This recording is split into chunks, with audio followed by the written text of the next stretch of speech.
Welcome to Politically Georgia from the Atlanta Journal-Constitution. I'm Greg Bluestein here with Patricia Murphy. Hey, Patricia. Hey, Greg. Our guest today is Justice Sarah Warren, who finds herself in one of the most unusual and politically charged races in modern Georgia judicial history. Georgia's Supreme Court contests were once low-profile affairs where incumbents rarely face serious threats.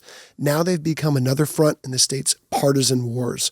Democrats have openly targeted Warren and fellow incumbent Justice Charlie Bethel, and former Vice President Kamala Harris just endorsed their challengers. It's a remarkable development in a race that is officially nonpartisan.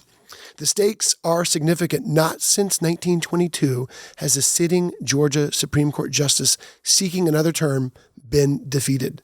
Justice Warren now joins us. Thank you. It's great to be here. Let's start with this, Justice. You recently disclosed that doctors found an early-stage breast cancer during a routine mammogram, and that you expect a full recovery while continuing your work on the court. First, how are you doing? Well, thank you for asking. I'm doing great. And, for those who aren't watching live, I hope they can hear in my voice. I've got a lot of energy. I'm glad to be here. I had a successful surgery a number of weeks ago. I've recovered from that surgery. I was on the bench just last week, and I'm still doing all my day job work. I do have more treatments ahead. So after I film with you guys today, I'll go to radiation, and I'll go to daily radiation through the end of May. And that's tough, but it's not anything that other people don't have to deal with every day, right? For me, it's treating this breast cancer. There are a lot of Georgians who have special needs kids or are taking care of their parents or, have other chronic diseases they're dealing with, and they have to go to work every day too. So having an election on top of it is certainly an added element, but I have been able to do it, and I'm so grateful for my family and my friends and, frankly, the outpouring of support from the community that's helped me get here. We're so glad you're doing well. Thank you. Well, let's get into the race. This is technically a nonpartisan race, but it really feels deeply political. How much has that surprised you, and how much do you worry that that's a way of the things to come in Georgia, that this is just going to become normal in judicial elections? Well, let me put a finer point on it. This is a partisan attack on a nonpartisan branch of government. Georgia's Constitution clearly says that Supreme Court justices are elected on a nonpartisan basis. I brought my Georgia Constitution here today. And when a Constitution says something, that means the people of Georgia made that decision. They ratified the Constitution. That's how we've always run our elections. And we take it really seriously. I take extremely seriously the nonpartisan nature of the job that I do and the election that I run. I've run a nonpartisan campaign. I'll continue to do it. But the attacks from the partisan nature are really concerning because it allows people to think that this is normal and that this is okay. And I don't think it is. This is not how we've done business in Georgia. And once we start openly trying to elect politicians to courts, we've lost the judicial branch. The judicial branch is no longer the independent, impartial, and fair branch of government that serves a check on the executive and the legislature. It becomes a second legislature. I don't think that's what the people of Georgia want, and I trust that that's what they don't want. So voters do, of course, though, play a role. They choose justices in elections. What do you think should be the criteria? How should voters decide who to choose in these races, if not based on endorsements, if not based on who is coming out for them? What should they know about you, and how should they make this decision otherwise? Well, Patricia, I'm glad you asked the question because I think it's tough for a lot of voters, especially, non-lawyers who are not in the courts on a day-to-day basis. And the best way that I can explain it is, I think people understand we have three branches of government and that the judicial branch is supposed to interpret and apply the law. And what makes our branch different is that we're overtly not political. We're, by our own terms, not political, but also that we take an oath to the Constitution of Georgia and the Constitution of the United States and oaths as judges to be fair and impartial. And when people start to put policy platforms out there or to promise outcomes in cases, it compromises the fairness and impartiality that Georgians want. And so, I ask people when I'm campaigning to think about the day where maybe they come into our court, whether it's a child custody case, maybe they've been the victim of a crime, maybe they have a small business and they have some kind of existential contract issue. When you walk into court, you want to know that every judge who sits on our bench, and we have 9 of them on our bench, is fair and impartial and will interpret and apply the law based on the facts of that case, having not already predetermined a vote or an outcome against you. I think everybody wants to walk into court with a fair shake. So that's what I stand for. That's the oath that I've taken. That's the oath that I'll uphold. Justice, you can't obviously talk about issues, single issues or policy platforms or how you rule on a case. But what can you tell us about your overall judicial philosophy? Sure. Well, and your question's a great one because when you accept the role of being a judge and you take those oaths and you follow the judicial canons, not just because they're rules to follow, but because they really support the oath we take to be fair and impartial, we don't even give winks and nods. We're not supposed to be out there sort of saying, well, I believe in this thing, wink, wink, nod, nod, and speaking in code. I'm very forthright. I can't talk about those policy issues. I don't have a platform other than upholding my oath and working hard for the people of Georgia. I really believe my role as a judge is very important, but very limited. And it goes back to that separation of powers that I was talking about earlier. When you're a judge, the people of Georgia do elect us, and that's different than federal judges. So state judges are elected here in Georgia on this nonpartisan basis. But we're not elected to pass legislation, to rewrite legislation, to pass executive orders. That's what the legislature and the executive branch do. So if you're like me and you believe that judges have this unique and limited role, then what you're really trying to do is to stay in your lane and to be deciding those cases fairly and impartially and helping people in Georgia have confidence that their judicial branch is working. And I think it is working. And I hope people have that confidence because the truth is the rule of law really depends on the judicial branch working and people having confidence that judges are doing things the right way and deciding cases fairly and impartially. There is also a code of conduct for judges that says that you cannot say specifically how you feel about specific issues that could come before the bench. Do you feel like how political these races are getting and even how politicized the federal bench is getting, do you feel like that's leading people into an area where it is they're violating that right now through these campaigns by saying this is what we stand for, this is what our opponents stand for? Do you feel like they're violating that oath in the process of this campaign? Well, Patricia, I think there are regulatory bodies that monitor those kinds of things and kind of have jurisdiction over those violations. I will let those bodies handle that thing. But what I'll say is I take those rules so seriously that when I told a good friend last night that I was coming on to do the show this morning, she said, "Oh, what podcast are you doing?" I said, "Politically Georgia." And she recoiled. I mean, her face cracked up. She said, "You can't do that. It says political." Yes. And I said, "Look, I'm so glad that you know me well enough to know I take my oath so seriously that that's your reaction, right? Even my closest friends know that I just don't do politics." And I explained to her that part of the reason I'm coming on is I feel strongly that I want to push back on that idea and to explain to people why the judicial branch isn't political. Let me ask you this, because Justice Bethel was on a couple of days ago and I asked him a similar question, but we've talked about how Democrats are going all in for the two challengers against you and Justice Bethel. But how is it different in your race, from Governor Kemp holding a fundraiser for you or from other well-known popular conservatives endorsing your campaign? It's a fair question. And first, let me say that if you look at my disclosures, these very public documents that we file on a regular basis, you're going to see extremely broad bipartisan support, Democrats, Republicans, people all over our state, trial lawyers, criminal defense lawyers, civil lawyers, all over the state, 159 counties. That's been true since I've been on the bench in 2018, my 2020 contested race, and it's true now.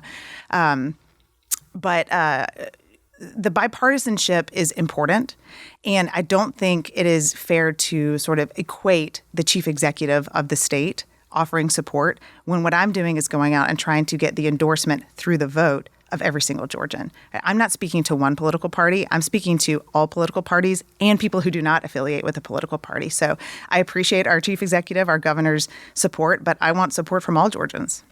So because you can't talk about issues specifically, I think it would be helpful for our audience to understand a little bit more about your background, how you came to this position in the first place, and even why you want to be a judge, why you want to be reelected. Thank you for asking that. And I always feel weird answering this question because I think there are a lot of people who, like, their life's dream is to become a judge. Mm-hmm. That was not my life's dream. It turns out I love the job, and I want to keep the job, and I'm going to fight very hard to keep the job. But I feel like I was called to this job because of the service that I began with the state more than 10 years ago. So, I grew up in Atlanta. I went away for school to Duke. And then I practiced law in D.C. for a number of years, just doing I did some plaintiff side litigation, some civil defense litigation. But what brought me home was the water wars case. And I'm sure you guys have covered the water wars over time. 20 years. So there are decades of water wars. But the most recent victory for us was in the case in the United States Supreme Court when Florida had sued Georgia.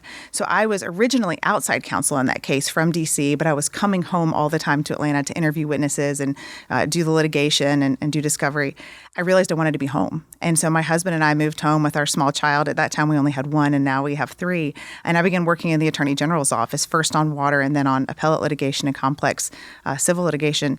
But when you spend time working for the state and you realize how many amazing people do that, sacrifice lucrative jobs to come work for their state and the good that they're doing and just how functional our state government is, sometimes even compared to the federal government, I wanted to play a role in that. And so I started as Solicitor General, eventually got appointed to the bench in 2018, but had to really be encouraged to do it. And the reason was I loved being a lawyer, I loved being an advocate, and I knew that if I made that transition from being an advocate in court to a judge, I had to live a very different life. I had to restrict myself from any number of activities. You have to be the person in the corner at the party, sort of, as I said to y'all before, smiling and nodding while everyone else is talking about what's on the cover of the AJC. I don't get to have those conversations because so many of those issues come to our court. Yeah, it's interesting, too, because one of your colleagues on the bench was also a very instrumental part in the water wars. That's right. Litigation. Actually, a few Justice of them. Peterson. Mm-hmm. Yeah. And Judge Grant, formerly Justice Grant, was a part of that team as well. So, that was an exhilarating and stressful case, but so many people contributed to Georgia being able to preserve our water, and we're very grateful for that. So now that you're on the bench, what do you see as your most important work as a member of the Georgia Supreme Court? I have two answers for you. So I think before this election, I would tell you that my most important work is deciding the case that's before me. Because when somebody walks into the Georgia Supreme Court, the case to them is the most important thing going on in their lives.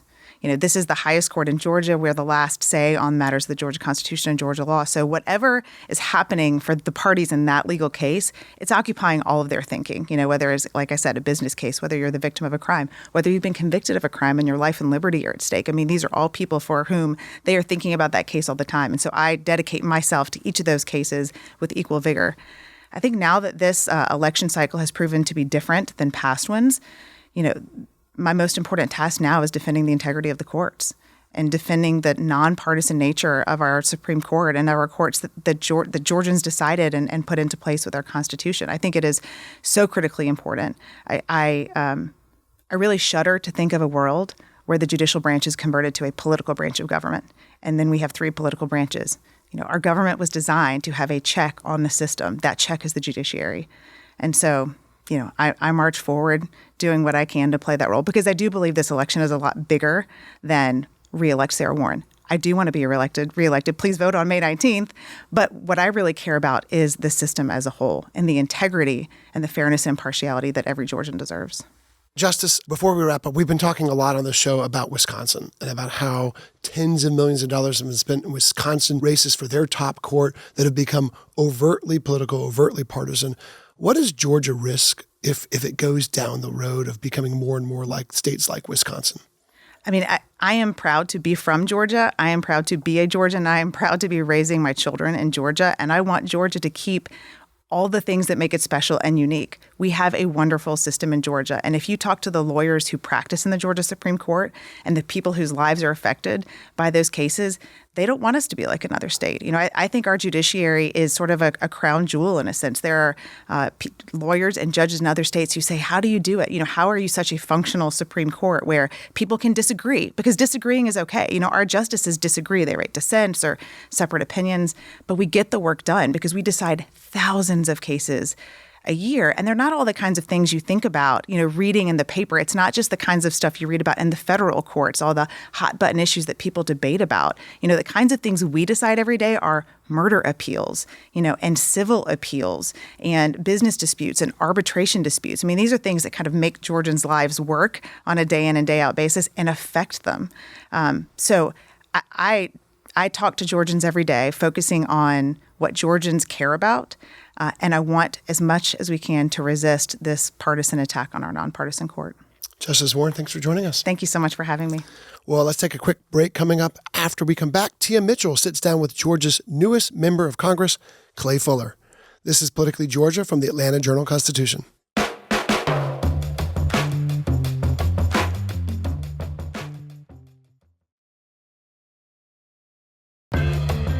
Welcome back to Politically Georgia from the Atlanta Journal-Constitution. I'm Greg Bluestein. Congressman Clay Fuller is the newest member of Georgia's delegation, fresh off a closely watched special election victory in Northwest Georgia to succeed Marjorie Taylor Greene. And as he arrives in Washington, he brings a much different profile than the headline-grabbing lawmaker that he replaces. Fuller is a former district attorney and military veteran who says he wants to focus on the needs of rural North Georgia and bring a more grounded style to Congress. In this conversation with Tia Mitchell, he talks about his first days on Capitol Hill, the issues he hopes to tackle, and how his life experience shaped his political rise. But Fuller's introduction to many voters came through a viral video involving a hotel air conditioner, Georgia football, and what he says was satire about government overreach. Tia asks him about the video, whether the humor connected the way he intended, and how he plans to balance substance, scrutiny, and personality as a brand new member of Congress. Here's Tia Mitchell's conversation with Congressman Clay Fuller. The first thing is, tell me about your first few days. How's it going? How does it feel? What have you been up to? And it's an honor of a lifetime to be here. I don't know if you saw the swearing in. Do you solemnly swear that you will support and defend the Constitution of the United States against all enemies, foreign and domestic, that you will bear true faith and allegiance to the same, that you take this objection freely without any mental reservation or purpose of evasion, and that you will well and faithfully discharge the duties of the office on which you are about to enter, so help you God? Congratulations, you're now a member of the 119th Congress. My kids got to come down on the floor. I think the first bipartisan moment in Washington, D.C. in a very, very long time when the entire chamber stood up and clapped for my wife, Kate. So it's just been an incredible moment, and we've hit the ground running. And, you know, when we were talking on the campaign trail, the whole point was to get up here and fight for the hardworking people of Georgia 14.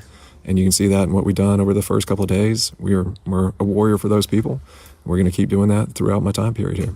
So, I'll be honest, I missed your remarks. I was a little late, but I'm going to go back so and watch. Deeply offended. I'm oh my gosh! gosh! But I heard I saw you come in though. Yes, I heard you mention just kind of wanting to fight for people. You know, you represent rural Georgia. You feel like you represent people who don't always have a voice in politics. So that's why I left the military. So I don't know how much you know about my background, but I was diagnosed with cancer when I was here in D.C. at a station at Andrews Air Force Base.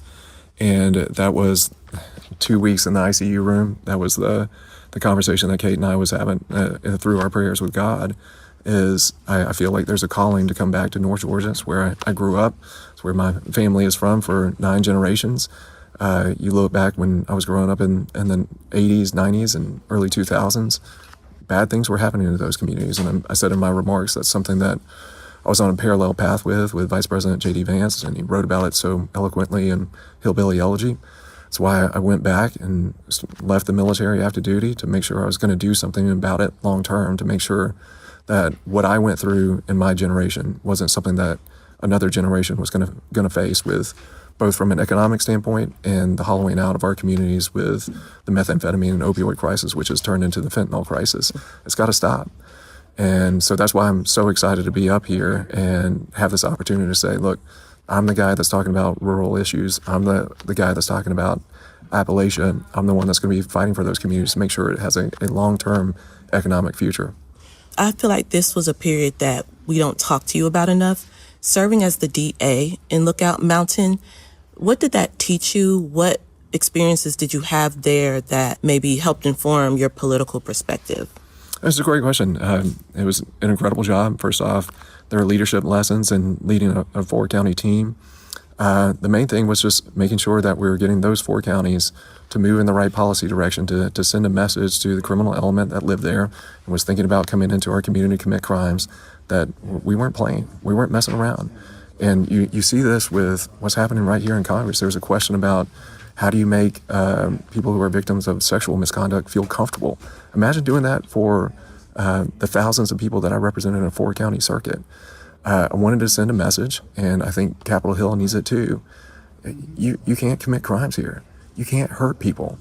And part of that message is building a team that's going to try cases and convict people and send them to prison. So a lot of that was getting a group together saying, this is who we are, this is our brand, we're going to be tough-minded, we're going to hold people accountable, and that's something that I'm going to bring to Capitol Hill. I'm not here to play around. I'm not here to be famous. I'm not here to enjoy fancy Washington, D.C. dinners. I don't care about that. All I care about is making this institution work, making it better, and making the lives of Georgia 14 better, because that's what I was doing when I was DA. Have you heard from the steering committee yet about what committees you're going to serve on? And if not, what committees are you hoping to serve on? Yeah, so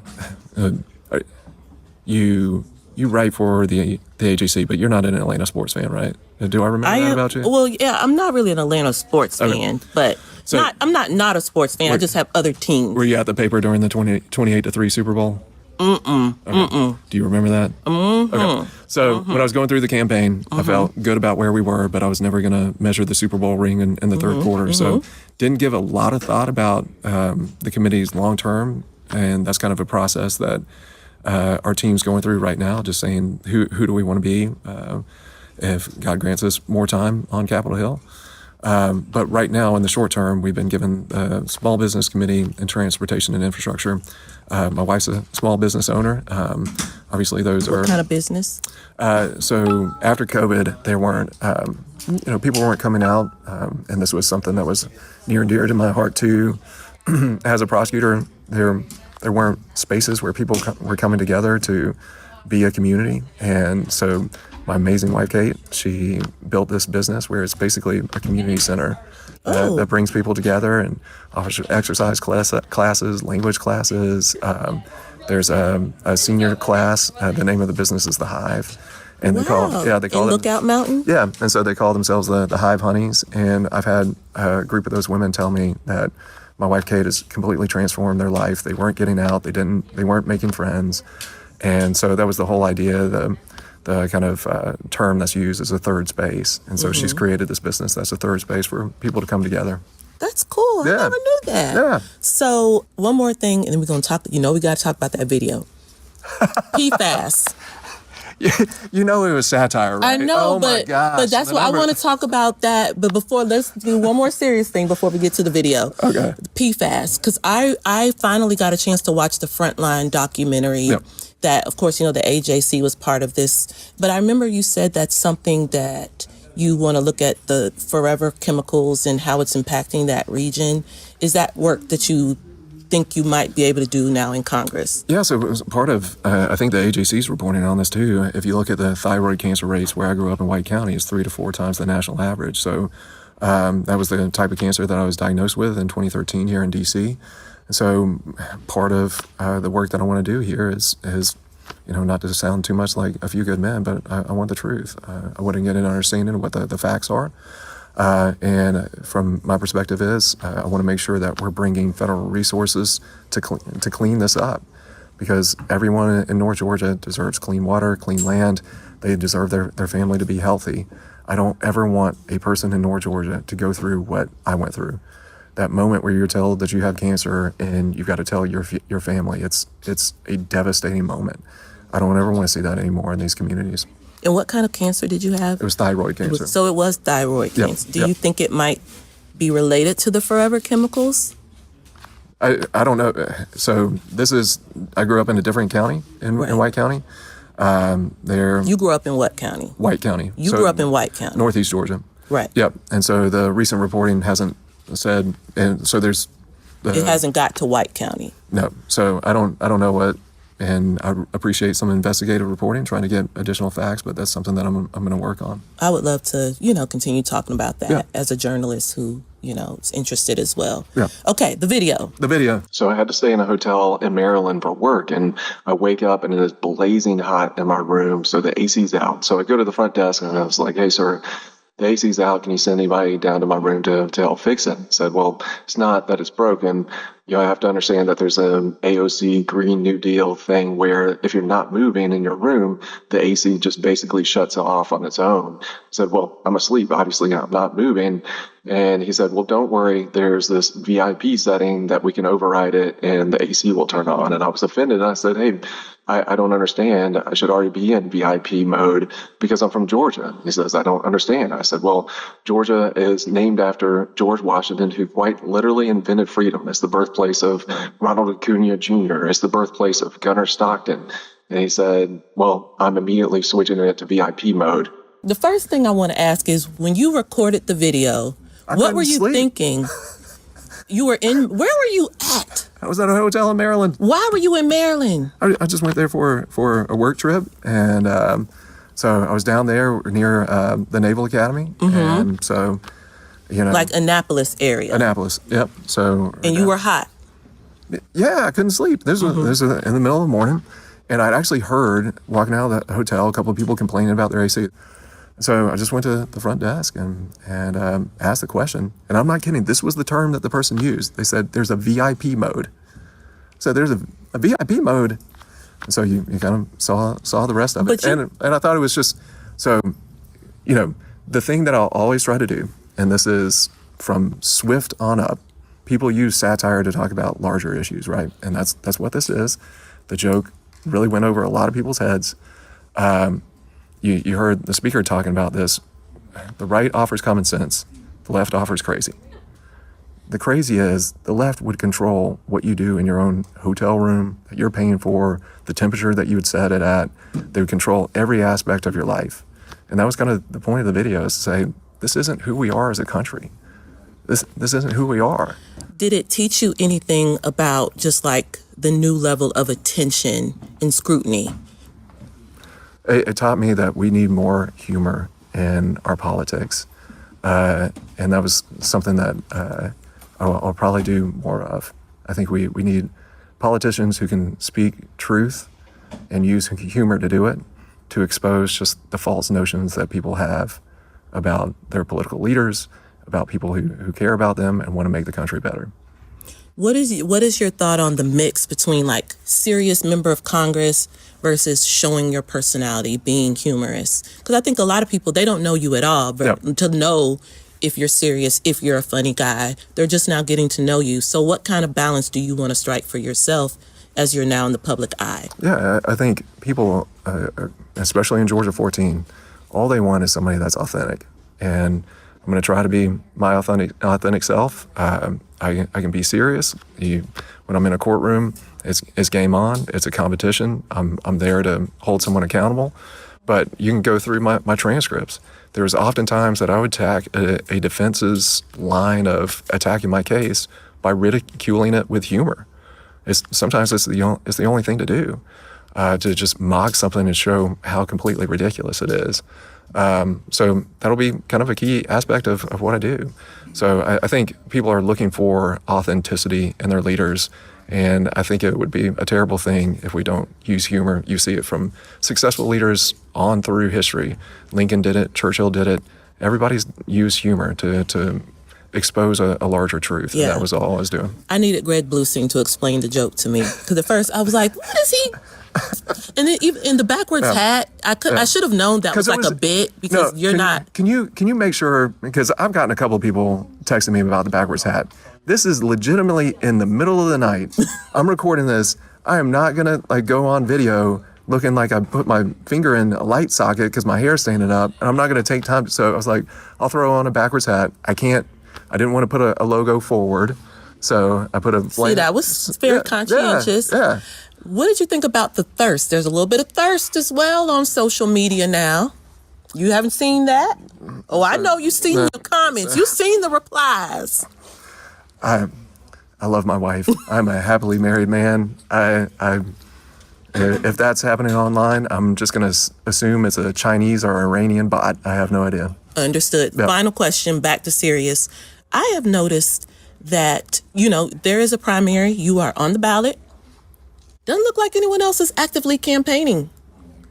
Do you feel like... Now you're getting back to the Atlanta...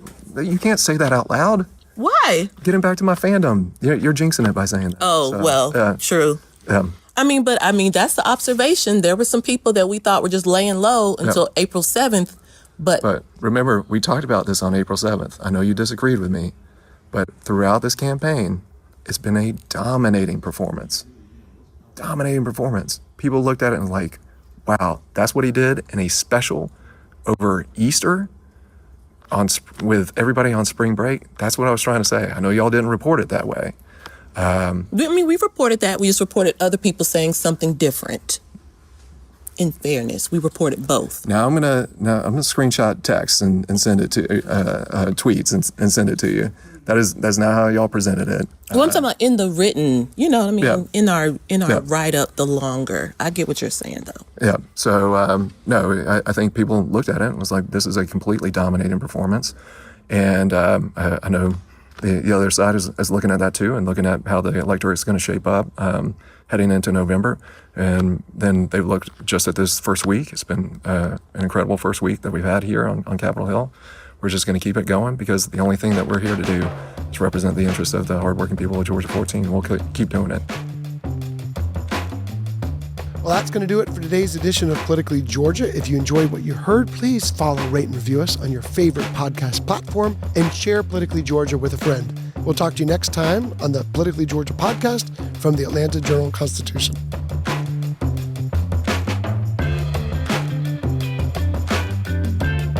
Thanks for listening to the Politically Georgia podcast. Our executive producer is Shane Fackler. AJC's head of audio is Sam Stamler. Production support from our partners at Goat Rodeo, including Kara Schillen, Hazel Hoffman, and Max Johnston.